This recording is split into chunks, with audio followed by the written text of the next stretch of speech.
Seeking to defeat Cameridge and acquire America Chavez's powers was a challenging goal, especially for someone acting rationally. However, this only scratches the surface of Cameridge's incredible abilities. She achieved something that even Thanos, armed with the entire Infinity Gauntlet, struggled to do, all while holding Thanos at bay and shedding tears. Secretary Ross, who has always been wary of the Avengers, particularly harbors a deep-seated dislike for Bruce Banner, the Hulk, and Thor, likening them to dangerous nuclear weapons during the Civil War period when their whereabouts were unknown. It appears that nearly everyone underestimated the true extent of Wanda Maximoff's power and the potential dangers she posed. Tony Stark had some inkling of her immense power, and it frightened him. However, Tony's coping mechanisms weren't always effective when facing fear. In Wanda's case, he decided to place her under house arrest at the Avengers compound, hoping that Vision could keep her contained. Unfortunately, Vision was unsuccessful. As it turned out, the sadder Wanda became, the more potent her abilities grew, and she was profoundly sorrowful. She had lost her homeland. Her brother had sacrificed himself to destroy the synthesis she loved, only for that sacrifice to be in vain, as he turned to dust, and she was left to grieve without closure, while the rest of the world moved on. This led to the events in Westview, involving Agatha, the Darkhold, interdimensional elements, and a surprise appearance by Mr. Fantastic. However, even before unlocking the full extent of her sorrow-driven power, Wanda displayed incredible strength when she destroyed the Mind Stone. As explained in Infinity War, the only way to prevent Thanos from obtaining the Mind Stone was to destroy it, ideally after Shuri had removed it from Vision's forehead, but definitely before Thanos arrived to claim it. Vision himself suggested this plan, as Wanda's power resonated with the Mind Stone's frequency, making her the only one capable of destroying it.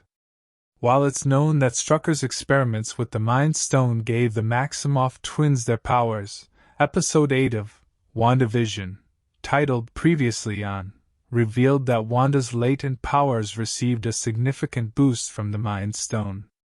This complexity made it challenging to pinpoint the nature of her abilities. Most other heroes possess straightforward powers like super speed, wall crawling, flight, or energy beams, but Wanda was wielding chaos magic like a self-taught prodigy playing a guitar without knowing traditional chords. The Mind Stone did more than just unlock her powers. It was one of the most potent artifacts in the Marvel Universe, capable of manipulating various aspects of creation. When in Strucker's possession, it granted Wanda the ability to delve into people's memories and trap them there, a power she likely discovered through experimentation. Perhaps the most significant demonstration of what the Mind Stone allowed Wanda to do was her creation of Westview. In a burst of grief, her latent Mind Stone powers enabled her to control the minds of everyone in the town, while her chaos magic physically transformed the environment to match the reality she envisioned. A critical connection to the Mind Stone in the Westview situation was Vision himself, not just the vision she conjured but also the version that Hayward coerced her into reviving.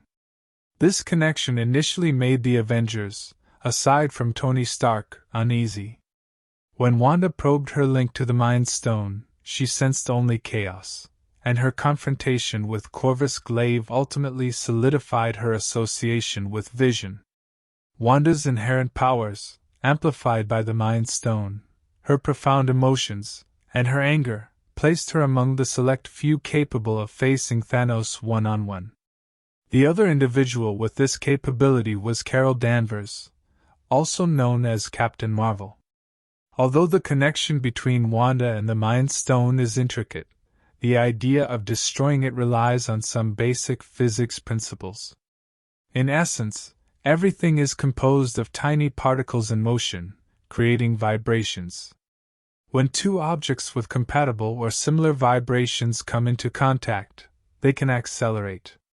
If this acceleration reaches a certain point, the objects repel each other, causing destruction. This concept was used to explain how Wanda could destroy the seemingly indestructible Mind Stone. It's also why Captain Marvel gained power from the Space Stone when grappling with Thanos' gauntlet, forcing him to use the Power Stone to repel her. Attempting to gain powers by handling the Power Stone, as Red Skull and the Collector's assistant did, seems risky, given the dire consequences they faced. It's advisable to avoid such unethical self-experimentation, as it's unlikely to grant superhuman abilities and more likely to result in medical emergencies.